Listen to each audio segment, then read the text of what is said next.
ربنا لما كتبت علينا القتال لولا أخرتنا إلى عسل قريب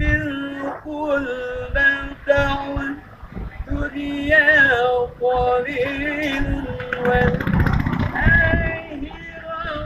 خير لمن اتقى